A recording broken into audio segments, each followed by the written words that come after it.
night, yeah. Make all the demons quiet, yeah. We were built to thrive, yeah. I think that we've all had enough. What keeps you up at night, yeah. Make all the demons quiet, yeah. We were built to thrive, yeah. Hello, कैसी है मेरी YouTube family. I hope सस्त होगी, मस्त होगी और मेरे जैसे मुस्कुरा रही होगी, क्योंकि लाइफ में मुस्कुराना बहुत ज़रूरी है। गर्मी हो रही है, सेटिंग हो रही है बहुत ज़्यादा, और पूजा करके मैं आ चुकी हूँ। उतरने जा रही थी तो सोचा आप लोग से बात कर लूँ। बहुत गर्मी है, अभी खाना भी बनाना है, सब कुछ ऐसे ही पड़ा बिखरा हुआ पड़ा है। सिर्फ नाश्ता बना के और पूजा जो भी बनाना था वो मैं आप लोग के साथ शेयर करूँगी। जो कुछ भी बनाना था वो मैं बना के लेके गई थी। अभी मैं आई हूँ, लौट के खाना बनाऊँगी। 11:30 के ऊपर हो गया है, बहुत भीड़ थी वहाँ पे, दिखाऊँगी आगे आप लोग को। सो बने रहिएगा वीडियो में। गर्मी बहुत तेज़ है। हेयर मैंने खुले नहीं करे थे, चूड़ा बनाया था। अभी गर्मी बहुत है। तो चलिए फिर एंजॉय करिए आप लोग blog. Hey guys, welcome back to my channel. तो एक बार आपका फिर से स्वागत है त्रिशा कहानी तेरी मेरी में, जहां आपको मिलता है आलता design, hair style, beauty tips और डेली ब्लॉग्स। तो आप अगर नए हैं चैनल पे तो चैनल को सब्सक्राइब कर लीजिएगा और शेयर कर दीजिएगा। क्या बोलते हैं, ये जो मैंने अभी पहले निकाला ना, वो उसको ऐंठी गोईठी बोलते हैं। ऐंठी गोईठी यहाँ पे तो यही बोला जाता है, मेरे वहाँ ये बनता है। और ये पूड़ी हो गई, सादी पूड़ी ही हैं। और उसके बाद में बनेगा हलवा। हाँ, हलवा बनेगा। और क्या बोलते हैं, इसके बाद में फिर पूड़ी बनाने के बाद मैंने ये, मतलब ऐसे तो ये गोल गोल गुलगुले हुए बनते हैं, बट ये ना, इनको बरगद बोला जाता है। जो लोग नहीं जानते उनके लिए बता रही हूँ, जो लोग जानते हैं वो तो यही बोलेंगे ये क्या बता रही है हैं, उन लोग का रिएक्शन ही यही होता है। और ख़ास करके आसपास के लोगों का होता है, क्योंकि आसपास के लोग का जो रिचुअल्स होते हैं ना, वो आई थिंक सेम ही होते हैं। थोड़ा थोड़ा तो मिलते ही हैं सबके, लेकिन जैसे थोड़ा सा दूर के लोग होते हैं उनके रिचुअल्स चेंज होते हैं, उनको नहीं पता होता है, तो वो लोग ध्यान से देखते हैं। सॉरी आसपास के लोगों कोई ना, ऐसी बात नहीं करते, गंदी बात होती है, ऐसी बात नहीं की जाती। तो यहाँ पे मैंने बरगद बना दी है सारी। अलग टॉपिक पे चली गई थी। उसके बाद मैंने पुए बनाए, पुए बना के फिर मैं अब हलवा बना रही हूँ।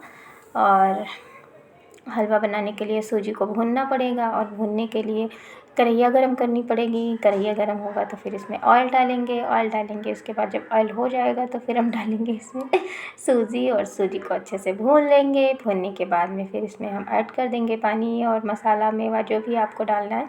फ़िलहाल मैंने ड्राई फ्रूट्स नहीं डाले, क्योंकि सच बताऊँ ना, ड्राई फ्रूट्स एक तो ख़त्म हो चुका है, और जो थोड़ा बहुत रखा था, मॉर्निंग में इतना टाइम नहीं था, और कल मैंने तैयारी नहीं करी, क्योंकि आप लोग को पता है घर में इस समय कितनी दिक्कत चल रही है। कुछ नहीं समझ में आता है कैसे क्या करूं। ऊपर नीचे का किचन वाला एक तो सीन है कि किचन ऊपर शिफ्ट कर रखा है आजकल मैंने, आप लोग को पता है, नहीं पता है नए लोग तो सुन लो। और नीचे वाले किचन में काम चल रहा था जब से, तब से मैं गई नहीं वहाँ पे तो बन गया हलवा वैसे फ़िलहाल। और ये मेरी फेवरेट ऑल टाइम बनने वाली है, क्योंकि ये पतिदेव ने कैप्चर करी और बहुत अच्छे से उन्होंने कैप्चर करा है ये वाला वीडियो।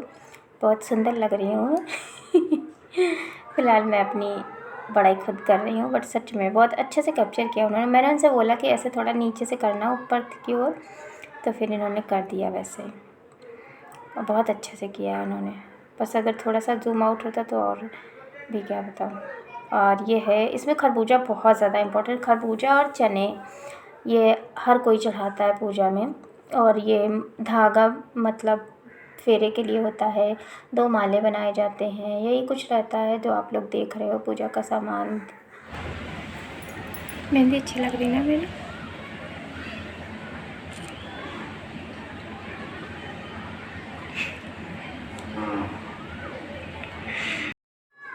तो देख रहे हैं आप लोग भीड़ कितनी है यहाँ पे, बहुत भीड़ है। और ये मैं यहाँ पे जा रही हूँ, अभी देखना मैं क्या करती हूँ।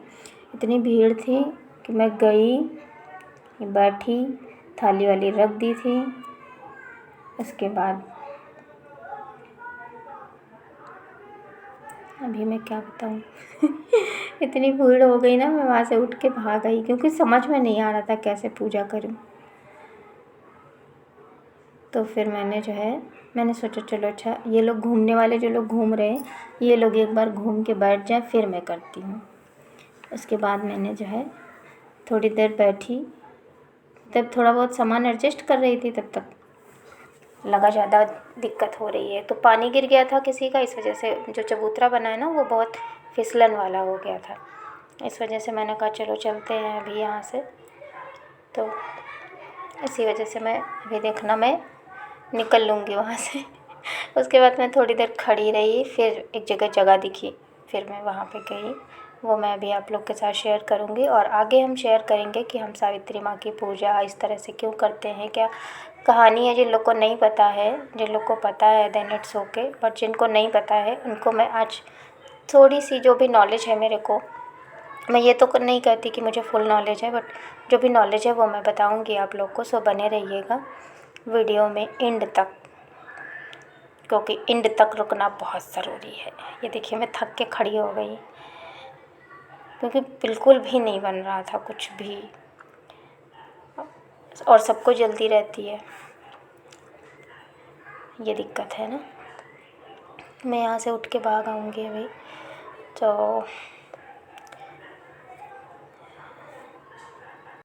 अभी अच्छा लग रहा है।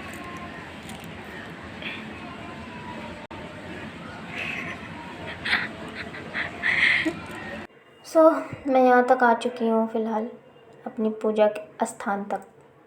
पूजा स्थान बोले तो क्योंकि मैं वहाँ से उठ के इधर आई थी, क्योंकि उधर ज़्यादा भीड़ थी, इधर खाली लगा मुझे, तो फिर मैं यहाँ पे बैठ गई आके। और मुझे नहीं समझ में आ रहा है कि पूजा विधि बताऊँ आप लोग को या फिर स्टोरी बताऊँ। तो फ़िलहाल मैं इस बार तो स्टोरी ही बताऊँगी।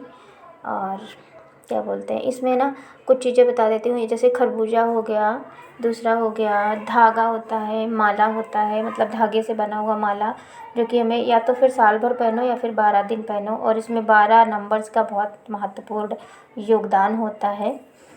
तो यही कुछ है। और बरगद का टेसू जो होता है उसको जो है चने के साथ में खाया जाता है।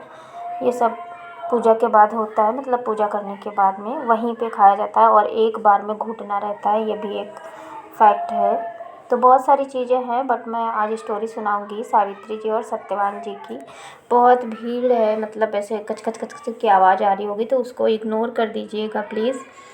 तो सावित्री जी जो है के हस्बैंड थे सत्यवान जी, उनकी डेथ हो चुकी थी। तो उन्होंने ना फिर सावित्री जी ने हस्बैंड जी की अपने यमराज जी से प्राण वापस लिए।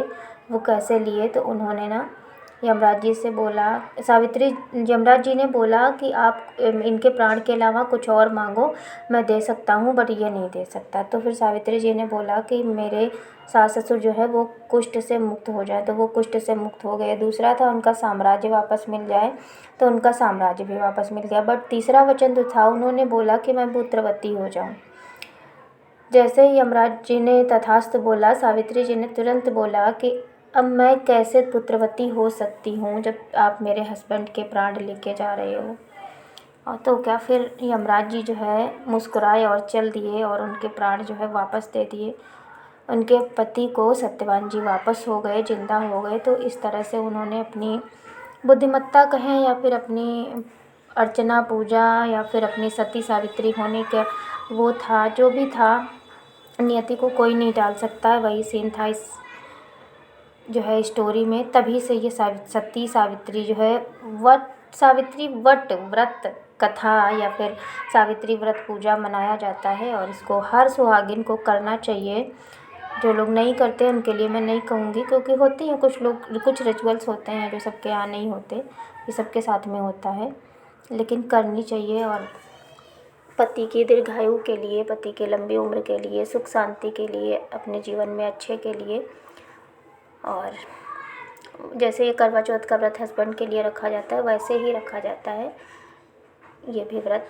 बस ये है कि इसमें पूजा पाठ करके आप जितनी जल्दी कर लो उतनी जल्दी खा सको।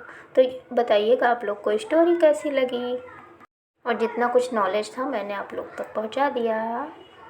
तो चलती हूँ, मिलती हूँ आप लोग से न्यू वीडियो न्यू व्लॉग में। तब तक के लिए स्वस्थ रहिएगा, मस्त रहिएगा, मुस्कुराते रहिएगा। लाइफ में मुस्कुराना बहुत ज़रूरी है। मैं रेडी होती हूँ ना तो फिर मेरा निकालने का मन नहीं करता है, बड़ा अच्छा लगता है, थोड़ा लगता है थोड़ी देर देख लूँ खुद को। चलिए फिर चलती हूँ, मिलती हूँ नेक्स्ट वीडियो नेक्स्ट व्लॉग में। तब तक के लिए स्वस्थ रहिएगा, मस्त रहिएगा, मुस्कुराते रहिएगा। Bye bye, take care, thanks for watching.